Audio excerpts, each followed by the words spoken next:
Betapa ku merindukan untuk selalu menyenangkan hatimu, ya Yesus. Bawa daku untuk masuk dan tinggal di dalam hadirat-Mu. Tiada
Yesuslah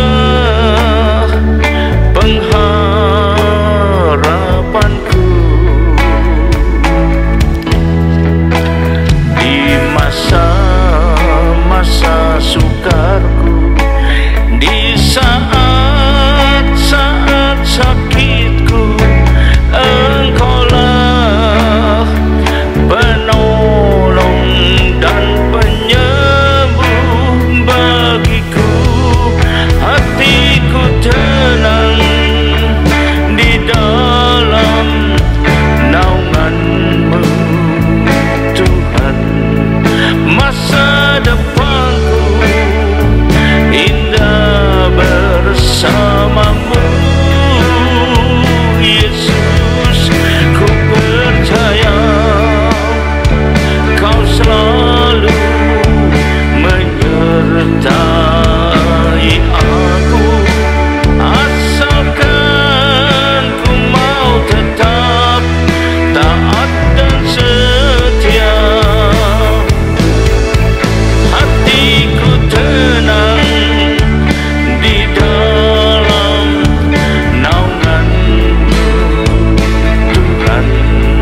Masa depanku indah bersama-Mu,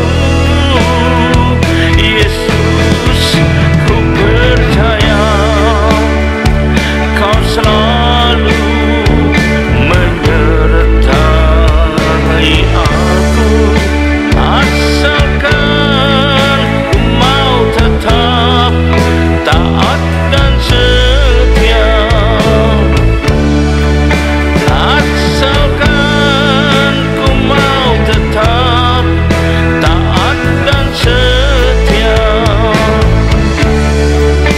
Asalkan ku mau tetap taat dan setia.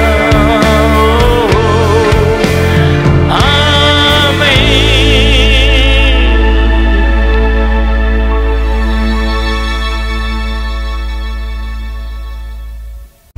Shalom, selamat berjumpa kembali saudara kasih Tuhan. Mari kita persiapkan diri kita untuk masuk dan menyambut firman Tuhan.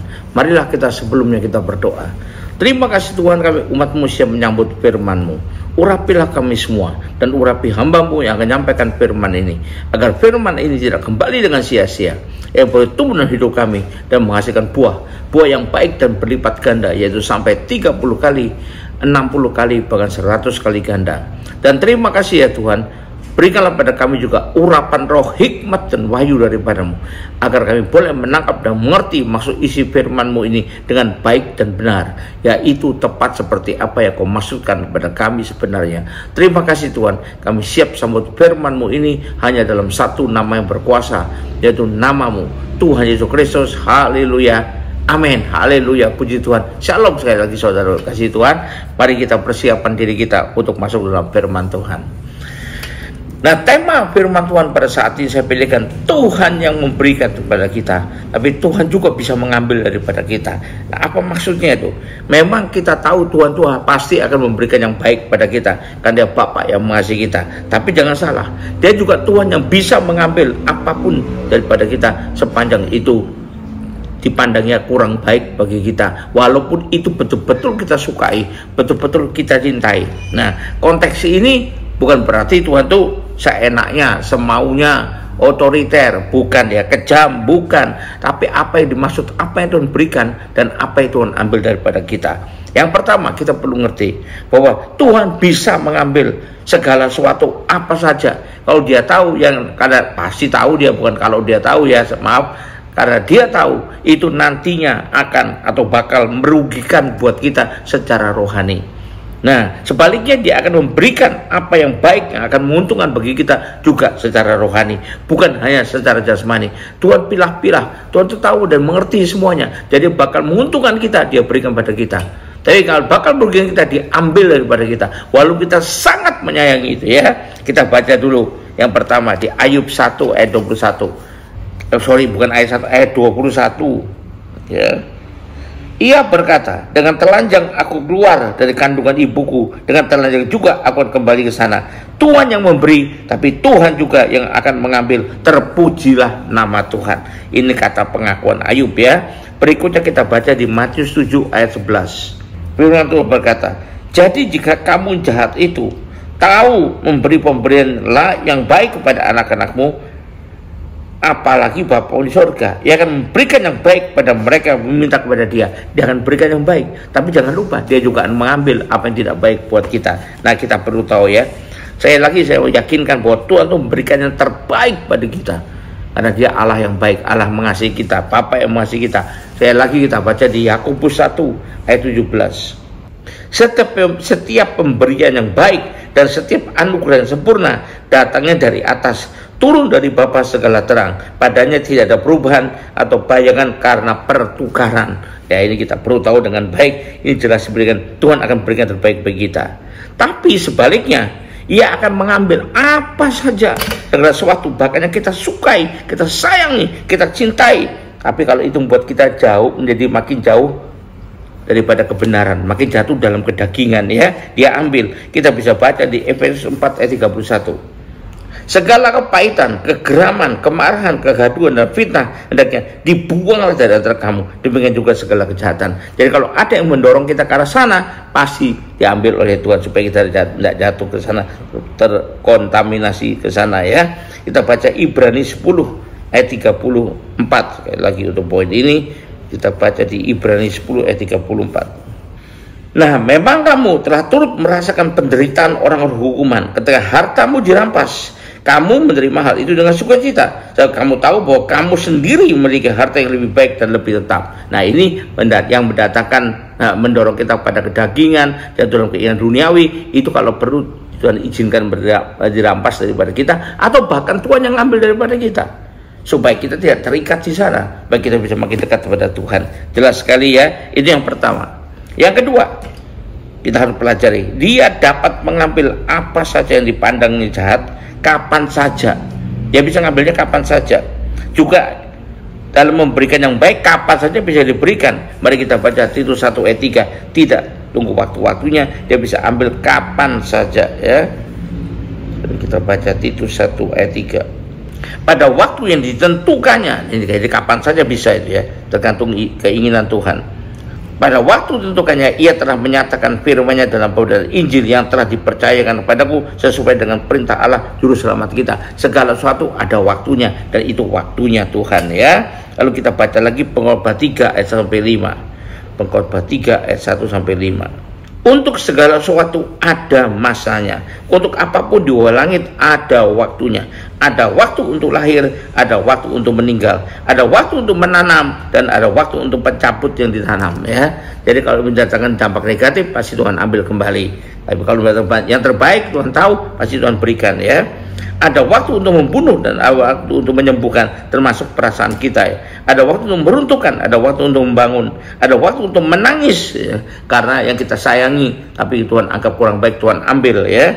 Dan ada waktu untuk tertawa. Kenapa? Karena harus berikan yang baik pada kita. Ada waktu untuk meratap, sekali lagi ya, menangisi apa yang kita sayangi tapi diambil oleh Tuhan.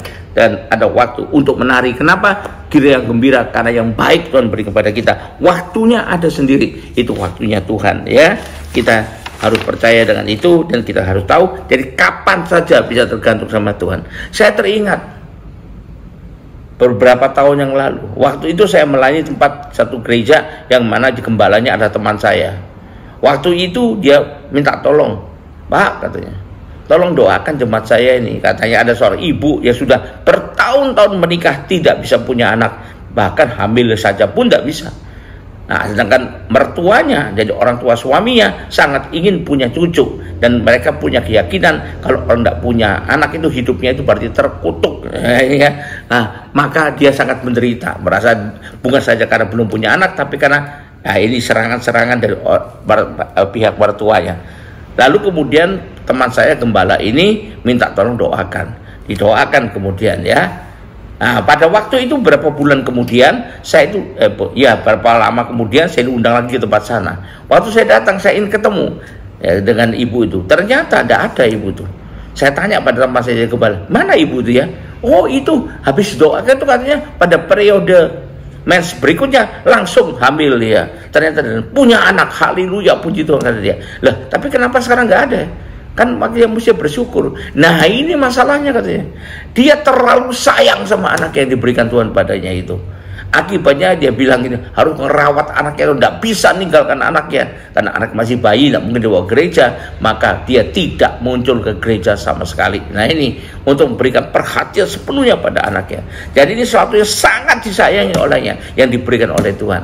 Tetapi ya sudah, apa pernah kamu nasihati, apa pernah kamu datangi, kamu besuk dia? Oh sudah berkali-kali katanya, tapi tetap begitu aja. Ya saya tidak bisa apa-apa lagi karena itu ada keputusan sendiri katanya, kata teman saya itu. Ya sudahlah. Waktu pulang dalam perjalanan, jaraknya cukup jauh ya, ke rumah, di tengah jalan tiba-tiba seperti ada suara dalam hati saya, beritahu ibu itu kalau apa yang kuberikan kepada dia itu, yang disayangi itu, buat dia makin jauh daripadaku, ku ambil kembali semua. Aduh, beritahu. Sampai rumah cepat saya telepon teman saya gembala itu, tolong beritahukan ibu itu, karena saya tidak kenal dengan ibu itu, nomor telepon juga nggak tahu, namanya juga nggak tahu kok. Tolong beritahu, apa katanya? Tadi sepertinya saya dapat suara gerakan dalam hati yang mengatakan kalau sampai yang diberikan itu begitu disayanginya sehingga akhirnya membuat dia makin jauh daripadaku, katanya, ku ambil kembali. Waduh, wah gawat katanya. Aduh, nggak tahu dia bilangnya apa dengan jemaatnya itu. Tapi kira-kira setengah jam kemudian telepon saya berbunyi. Tiba-tiba angkat seorang ibu yang nangis-nangis gerung-gerung. Ampun pak, tolong saya pak, jangan ambil anak saya pak. Oh alah, berarti ini ibu itu toh. Saya salah dikira saya mau ngambil anaknya. Ngapain saya ambil anaknya, saya sudah punya anak lebih dari satu kok ya. Dan sudah dewasa lagi. Ngapain? Jangan ambil anak saya, jangan ambil. Saya bilang bukan saya mau ngambil bu, itu saya cuma nyampaikan suara yang saya tidak. Apakah itu dari Tuhan? Tolong ibu uji sendiri. Harus diuji segala sesuatu. Jangan karena saya pendeta percaya aja gitu ya, bukan. Ya harus diuji juga. Akhirnya dia bertobat ya. Dia bisa ninggalkan anak itu untuk tetap ke gereja. Setelah ke gereja baru diurus lagi anaknya ya. Jadi bisa ngatur waktu dengan baik. Jadi kalau ada sesuatu buat kita jauh dari Tuhan, maka Tuhan menganggap itu perlu diambil kalau perlu ya. Perlu diambil supaya menyadarkan kita. Ini selalu contoh saja. Nah, masih banyak yang lain. Misalnya harta benda lah. Kita punya kendaraan yang mewah, tapi kita pakai terus jalan-jalan keliling-keliling gitu ya. Ya, tidak pernah ke gereja lagi, tidak pernah berdoa lagi, tidak pernah berhubungan dengan Tuhan lagi. Maka bisa Tuhan ambil kendaraannya kita sangat sayangi, yang sangat dikagumi orang itu, supaya kita jangan terikat di sana ya. Kelihatannya sakit kalau secara duniawi, secara daging, tapi itu semua untuk kebaikan kita semua. Itu yang kedua. Dan bisa diambilnya kapan? Kapan saja, terserah Tuhan ya. Cara yang ketiga, ia bisa mengambil segala sesuatu yang memisahkan kita dengan dia. Nah ini termasuk pacar kita yang sangat kita cintai dan sebagainya, dan bisa memberikan segala sesuatu yang membawa kita makin dekat kepada dia. Jadi kalau kita, maaf ya, ini contoh saja, contoh bukan kenyataan ya. Kalau ada misalnya seorang pemuda punya pacar yang sangat dicintai, tapi karena pacar itu maka dia harus terpaksa saya katanya meninggalkan Tuhan, makin jauh dari Tuhan, nuruti pacarnya. Maaf, Tuhan bisa ambil pacarnya itu dengan cara apa saja. Nah, yang paling buruk itu kalau diambil pulang kembali ke rahmatullah ya. Tapi ada juga bisa diambil dari mengkhianati dia, ikut pemuda lain, bisa saja. Nah jadi kita tahu kenapa Tuhan izinkan begitu, bahkan bisa Tuhan sendiri yang ambil si pacar itu jika berpaling hati. Kenapa? Supaya dia kembali hatinya kepada Tuhan, tidak mati ditaruh mati-matian daripada pacarnya saja. Betul dia mencintai pacarnya, tapi artinya dia cintai lebih daripada mencintai Tuhan. Nah hati-hati. Tapi sebaliknya, Tuhan bisa berikan seorang pacar yang membuat dia makin dekat kepada Tuhan. Nah ini jadi Tuhan bisa berikan segala sesuatu yang membawa kita makin dekat kepada dia. Pertama kita baca, kenapa demikian? Karena Tuhan tidak ingin keinginan daging hawa nafsu mengatasi segalanya ya. Tuhan ingin kita lepas daripada itu. Maka dia katakan di Galatia 5 ayat 24, kalau kita betul-betul menjadi milik Kristus, apa tandanya, apa syaratnya ya. Galatia 5 ayat 24, surat pada jemaat Galatia pasal 5 ayat ke-24, dengan jelas sekali dikatakan di sini, Kalau kita betul-betul ngaku, ngeklaim dan betul-betul milik Kristus, inilah harus kita buktikan. Mereka yang menjadi milik Kristus Yesus, kalau kita betul miliknya, telah menyalibkan daging dengan segala hawa nafsu dan keinginannya. Mengapa kata menyalibkan di sini? Ini bukan berarti menyalibkan kayak Yesus, tapi kalau orang disalibkan, dia tidak langsung mati, masih ada, tapi tidak berkutik lagi, tidak bisa aktif lagi. Jadi kalau kita masih hidup di dunia ini, memang segala keinginan daging masih ada di dunia ini, tapi tidak bisa menguasai kita lagi. Tapi ada keinginan roh, nah itu yang menguasai hidup kita. Berarti kita hidup dipimpin oleh roh. Haleluya, puji Tuhan ya. Yang berikutnya, apa saja yang lain? Entah macam-macam, ya harta lah, kekayaan lah, mamon lah, yang bisa membuat kita makin jauh dari Tuhan, makin memuja-muja mamon, harta, kekayaan itu, ya, ini bisa diambil Tuhan loh ya, supaya kita tidak lagi terikat dan menyembah itu kemudian dalam hidup kita. Itu yang ketiga. Yang keempat, kenapa dia mengambil? Dia juga memberi. Ia bisa mengambil apa saja, maaf, yang setan berikan kepada kita, yang setan taruh dalam hidup kita, sehingga lebih mendekati pada apa keinginan setan daripada keinginan Tuhan, dan berikan apa saja yang telah disediakannya untuk kita, ya. Misalnya untuk kita, ya berikan kita kesetiaan supaya kita bisa menerima apa yang disediakan untuk kita. Mari kita baca di Wahyu 2:10. Kalau kita taat dan setia, bahkan sampai mati sekalipun, Tuhan beritahukan apa yang disediakan buat kita, dan dia ingin kita terima apa yang disediakan itu. Maka dia berikan syaratnya, dia berikan bekalnya untuk ke arah sana ya. Kita lihat, jangan takut terhadap apa yang harus engkau derita. Sesungguhnya iblis akan melemparkan beberapa dari kamu ke dalam penjara supaya kamu dicobai, dan kamu akan beroleh kesusahan selama 10 hari. Jadi apa yang iblis berikan itu akan buat penderitaan secara rohani pada kamu, itu bisa dicabut oleh dia ya. Tapi aku memberikan padamu, ya ini, hendaklah karena itu engkau setia sampai mati, ya, diberikan oleh Tuhan, supaya aku akan mengaruniakan kepadamu mahkota kehidupan yang udah disediakan buat kita. Makanya kesetiaannya untuk mendorong kita ke sana diberikan oleh Tuhan. Nah ini kita perlu tahu. Jadi apa yang setan berikan buat kita, apa yang setan tanamkan buat kita, itu bisa Tuhan ambil ya, karena Tuhan tidak suka. Tapi Tuhan bisa berikan apa saja yang bisa mendukung kita untuk bisa menerima apa yang telah disediakan buat kita ya. Saya lagi, ia bisa ngambil kelihayan seorang ya, yang dipakai oleh setan, diurapi oleh setan, istilah diurapi ya, atau istilah dibumbui oleh setan sehingga pintar sekali menipu orang. Dia bisa ambil kepintarannya itu, dia bisa ambil kelihayan itu. Tapi kita akan diberikan yang lain untuk bisa terus menikmati, terus menggunakan, terus melakukan sesuatu sesuai kehendaknya, bukan terhanyut oleh apa yang setan tanamkan pada dirinya. Nah itu antara lain kita perlu mengerti mengapa Tuhan itu bisa mengambil dan mengapa Tuhan itu bisa memberi. Jadi kalaupun kita punya sesuatu kita sayangi, pastikan bahwa itu adalah yang Tuhan sukai, supaya jangan Tuhan ambil, tapi Tuhan kokohkan dalam diri kita. Haleluya, puji Tuhan. Mari kita akhiri ibadah ini dengan terima berkat dari Tuhan.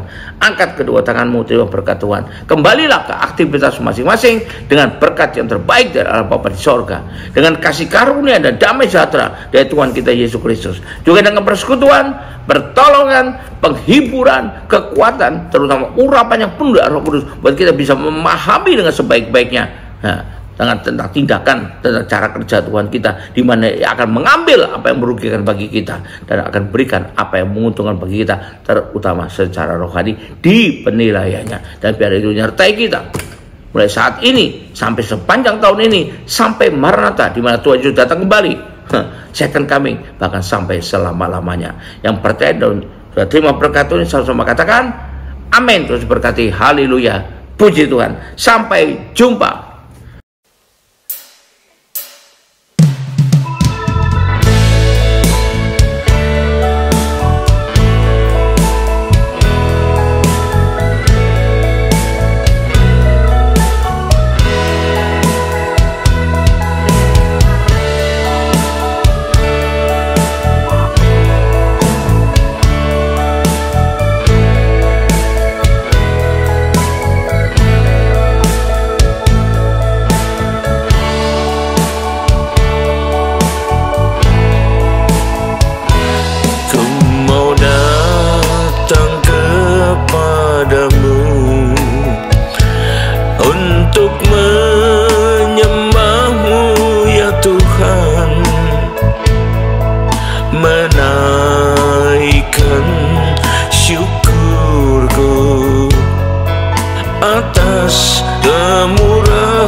tersungkur di hadapan tatamu. Tiada yang dapat bertahan di hadapan tata kudus-Mu Tuhan. Betapa kemilau cahayanya, seluruh surga pun sujud menyembah Dia. Alam semesta pun turut serta memuja kebesarannya. Segenap hatiku kuserahkan padamu, dan juga seluruh hidupku. Itu yang jadi kerinduanku sekarang dan selamanya.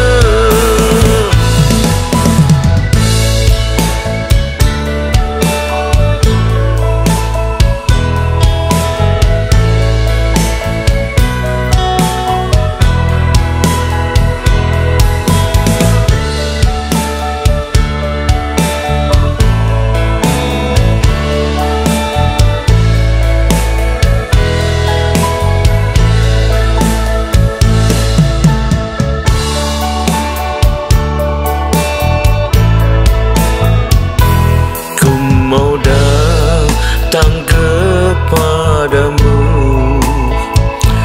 untuk menyembah-Mu ya Tuhan, menaikkan syukurku atas kemurahan Tuhan. Ku mau bersujud di kaki-Mu, tersungkur di hadapan tata-Mu. Tiada yang dapat bertahan di hadapan tata kudus-Mu Tuhan. Betapa kemilau cahayanya, seluruh surga pun sujud menyembah Dia. Alam semesta pun turut serta memuja kebesaran